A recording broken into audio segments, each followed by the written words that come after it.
آئی کہ خان صاحب نے جو ہے علی بن گنڈاپور اور بیرسٹر گوہر کو مذاکرات کی اجازت دے دی ہے، اور کہا گیا اسٹیبلشمنٹ سے اب بات کر لیں اگر وہ کرنا چاہتے ہیں تو، اور یہ بھی کہا بات انہی سے ہوتی ہے جن کے پاس پاور ہوتی ہے، تو لہٰذا اسٹیبلشمنٹ علی خان نے تصدیق کی اس بات کی جی کہ ان کے بھائی یعنی عمران خان نے یہ کہا اسٹیبلشمنٹ سے مذاکرات کرنے کے لیے میں نے 2 لوگوں کو مقرر کر دیا ہے، یعنی کہ علی بن گنڈاپور اور بیرسٹر گوہر، اگر وہ مذاکرات کرنا چاہتے ہیں۔ اچھا، یہ تمام چیزیں وہ ہیں کہ جب یہ مسعود چودھری صاحب، سینئر صحافی تجزیہ کار مسعود چودھری صاحب بھی ہمارے ساتھ موجود ہیں۔ چودھری صاحب سن سکتے ہیں بہتر مجھے؟ جی بالکل بہترین۔ اچھا صاحب، یہ جو بات آج باہر آئی کہ جی اہم حکومتی شخصیت اور پی ٹی آئی کا ہائی لیول پہ رابطہ ہو گیا ہے، تو ظاہر ہے پھر مذاکرات اگر کامیاب ہوتے ہیں تو 24 کا تو احتجاج نہیں ہوگا، لیکن پنجاب میں کیا نظر آ رہا ہے آپ کو؟ فی الحال کہیں تیاریاں وغیرہ نظر آ رہی ہیں پی ٹی آئی کی احتجاج کے حوالے سے؟ جی دیکھیں، اسلام آباد کے حوالے سے تو بہت زیادہ تیاریاں ہیں، اور پنجاب کے اندر بھی بہت زیادہ تیاریاں ہیں، حکومت کی جانب سے بھی تیاریاں بہت زیادہ ہیں، اور یہ تاثر دینے کی ایک طرف یہ کوشش ہو رہی ہے کہ مذاکرات جاری ہیں، بات چیت جاری ہے، لیکن دوسری جانب جو ہے وہ دونوں پارٹیاں ایک دوسرے کو یہ بتانے کا لازمی تہیہ کیے ہوئے ہیں کہ ہماری لڑائی ہے، ہماری جنگ ہے، اور جنگ ہی ہوگی، اور آخرکار لڑائی ہی ہوگی۔ تو دونوں کی جو تیاری ہے، دیکھیں ایک بیٹل فارمیشن ہوتی ہے نا کہ آپ کو نظر آ جاتا ہے کہ لڑائی ہونی ہے یہاں پر، تو وہ جو صورتحال ہے وہ نظر آ رہی ہے، دونوں سائڈوں سے جو توپ خانے کی گولہ باری ہے وہ جاری ہے، مسلسل بیانات کی جو ہے وہ۔ اچھا، یہ تو لیکن چودھری صاحب یہ جو پی ٹی آئی والے تو کہہ رہے ہیں کہ ہم تو پرامن لوگ ہیں، پرامن طریقے سے آئیں گے، اپنے مطالبات ہم نے پہلے پیش کر دیے ہیں، اگر جب تک نہیں مانیں گے ہم تو دھرنا دے کے بیٹھے رہیں گے وہاں۔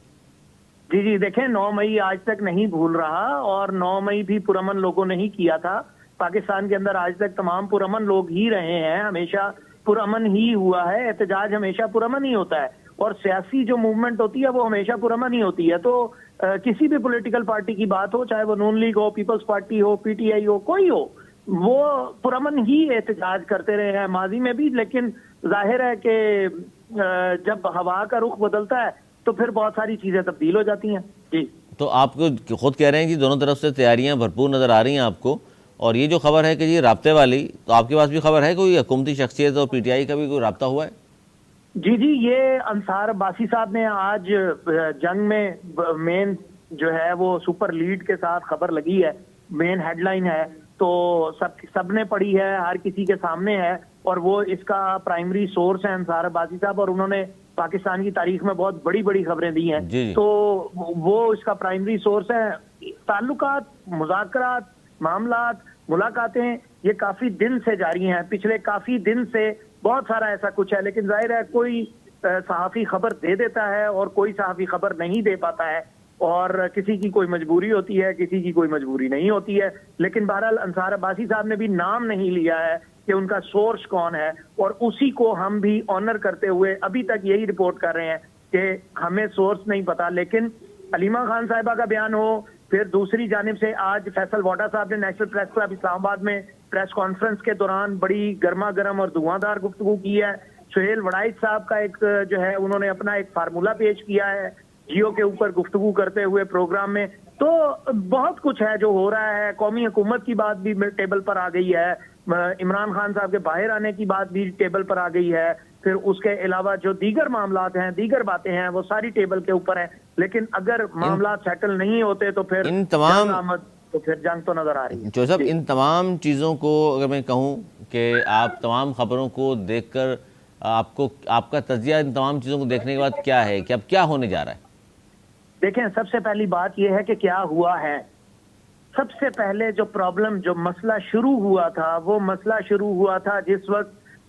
پاکستان کے ایک حساس ادارے کے سربراہ نے وزیر اعظم پاکستان کو یہ بتایا تھا کہ فیملی ممبر کے درمیان میں جو ہے وہ کرپشن کا معاملہ موجود ہے، وہاں سے یہ تمام معاملات ٹریگر ہونے شروع ہوئے تھے۔ آج جس پوزیشن پر ہم کھڑے ہیں اس کے اوپر وہی جو شخصیت ہے جن کے بارے میں بات کی گئی تھی وہ آج احتجاج کو لیڈ کر رہی ہیں، تو احتجاج کا لیڈ کیا جانا، دوسری سائڈ سے بیان دیا جانا، پھر اس کے بعد سپوکس پرسن جو بنے ہوئے ہیں ان کا بیان دیا جانا، یہ ساری چیزیں اس طرف دلالت کرتی ہیں کہ یہ فائنل سٹیج کی جانب چل پڑا ہوا معاملہ ہے کہ یعنی یہاں سے یا تو یہ بریک ہو جائے گا یا پھر میٹر ریزالو ہو کے قومی حکومت کی جانب یا کوئی آلٹرنیٹو کوئی اور سلوشن کسی اور جانب چلا جائے گا. تو یہ ڈیسائسو موومنٹ کی جانب ہم بڑھ گئے ہیں, کیونکہ دیکھیں پرائم منسٹر نے بھی آج جو نیشنل سیکورٹی کونسل کا اجلاس ہے اس کے اندر بھی یہ بات باقاعدہ کہا, حالانکہ وہ پولیٹیکل فورم نہیں ہے, وہ نان پولیٹیکل فورم ہے, وہ نیشنل سیکورٹی نیشنل انٹرسٹ کا فورم ہے, لیکن اس کا بھی جو اعلامیہ ہے وہ بھی پیور پولیٹیکل بیانیہ سامنے آیا. اور ظاہر ہے پرائم منسٹر آف پاکستان جب یہ بات کرے کہ جی ہم کسی کو احتجاج نہیں کرنے دیں گے اور کسی کو پرامن احتجاج کی بھی اجازت نہیں دیں گے, تو معاملات خرابی کی طرف جائیں گے. ظاہر ہے وہ پرائمری سٹیک ہولڈر ہیں اس کے اندر. جی اچھا, یہ جو آج واڈا صاحب کی آپ نے بات کی, انہوں نے جو پریس کانفرنس کی اس میں ایک بات تو بڑی کیٹیگوریکلی واضح کر دی انہوں نے کہ جی کچھ بھی ہو جائے, چاہے یہاں 10,000 افراد آئیں یا 10 لاکھ لے کر کے اسلام آباد میں وہ آ جائیں, رہائی تو خان صاحب کی نہیں ہونی. یہ آپ کو بھی لگتا ہے کہ رہائی تو نہیں ہو سکتی, باقی مذاکرات ہو سکتے ہیں کہ جی کیا کرنا ہے کیا نہیں کرنا؟ دیکھیں باقی کی بہت ساری ایسی چیزیں ہیں جو اس وقت سیٹل ہو چکی ہوئی ہیں. پولیٹیکلی پیپلز پارٹی جو ہے وہ اپنی سپیس گین کر کے جو پی ٹی آئی معذرت کے ساتھ پی ٹی آئی جو ہے وہ اپنی پولیٹیکل سپیس گین کر کے اس وقت پاور کے کوریڈورز کے اندر اپنا منوور کر رہی ہے, کم کر رہی ہے, زیادہ کر رہی ہے. گنڈا پور کو عمران خان صاحب نے خود آگے کیا ہے یا گنڈا پور خود سے آگے ہوئے ہیں یا کس طریقے سے وہ بات کر رہے ہیں, یہ ایک بالکل الگ ڈیبیٹ ہے, لیکن وہ ان ضرور ہیں, تمام معاملات کے اندر ان ہیں. اور پی ٹی آئی اس وقت اپنی پولیٹیکل سپیس کو گین کر رہی ہے. عمران خان صاحب باہر نہیں آتے یا عمران خان صاحب کو کوئی ملک پاکستان سے لے جاتا ہے اور وہی فارمولا جس طرح سعودی عرب والا معاملہ بنا تھا اسی طرح کا اگر کوئی بین الاقوامی شخصیت یا بین الاقوامی ملک یعنی پاکستان کو کوئی دوست ملک یا پاکستان کا کوئی ڈسٹنٹ دوست ملک اس معاملے کو اگر سیٹل کروانے میں کامیاب ہو جاتا ہے, خان صاحب ملک سے چلے جاتے ہیں, وہ تو پھر چیزیں ہو جاتی ہیں تو پھر تو بہت کچھ ہو سکتا ہے. نہیں وہ تو پھر ٹرمپ کے بارے میں بہت ساری ٹرمپ کے بارے میں بات ہوئی تو پھر تو وزیر دفاع اور دیگر وفاقی وزراء سامنے آ گئے, انہوں نے کہا جی ٹرمپ کال کر بھی دے,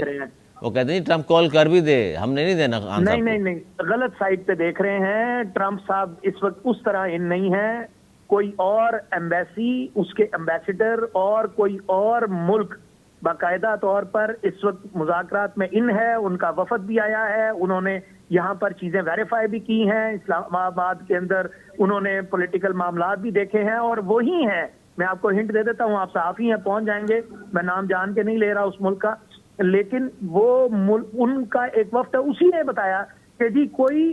جو پروگریس ہے اس سے متعلق انہوں نے بتایا کہ فوجی ٹرائل نہیں ہو رہا,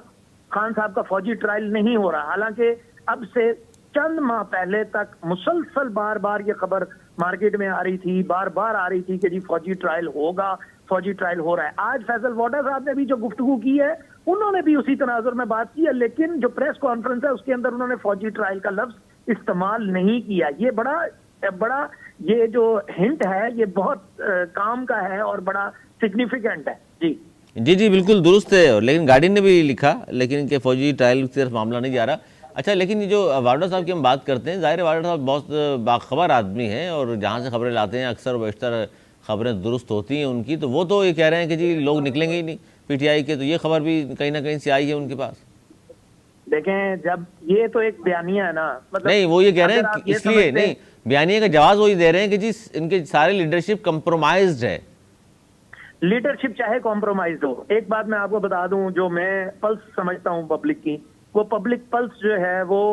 خان صاحب کا جو ووٹر ہے, سپورٹر ہے, وہ انٹیکٹ ہے, وہ ابھی تک بالکل نہیں ٹوٹا ہے, وہ ہر طرح سے ساتھ کھڑا ہے, وہ جہاں ضرورت پڑتی ہے عمران خان کے اشارے کو دیکھتے ہیں وہ لوگ, اور وہ ان کا انٹیکٹ ووٹر سپورٹر ہے, وہ بالکل ہر طرح سے تیار کھڑا ہوتا ہے بالکل ساتھ کھڑے ہونے کے لیے. تو کسی کو یہ لگے کہ وہ کمپرومائز ہو گئی یا وہ کارکن کمپرومائز نہیں ہوا, وہ کارکن آج بھی اپنی جگہ کھڑا ہے. اور یہ پولیٹیکل پارٹیز میں ہمیشہ ہوا ہے ماضی میں بھی کہ ہر پولیٹیکل پارٹی کا لیڈر ہمیشہ کھڑا جو ہے وہ کمپرومائز ہو جاتا ہوتا ہے یا دیگر لیڈرشپ کمپرومائز ہو جاتی ہے, لیکن کارکن جو ہے وہ ہمیشہ اخلاص کے ساتھ کھڑا رہتا ہے اور ہمیشہ کھڑا رہتا نظر آیا ہے. وہی قربانی دیتا ہے, وہی آگے مار کھاتا ہے, وہی جیلیں بھی برداشت کرتا ہے, وہی کیسز بھی بھگتتا ہے, اور پھر بعد میں وہی اپنا افسوس اور دکھڑا بھی روتا ہے کہ جی ہمارے ساتھ ہاتھ ہو گیا. تو پولیٹیکل پارٹیز کے اندر یہ سب کچھ ہوتا رہا ہے, ہم نے ماضی میں بھی دیکھا ہے. اب بھی اگر ایک اور بھی پارٹی کے ساتھ ہوگا تو پھر دیکھیں گے جی. پھر دیکھیں گے. بہت شکریہ مسعود چوہے صاحب، نے وقت دیا ہم سے بات کی، اور خاص طور پر اسلام آباد اور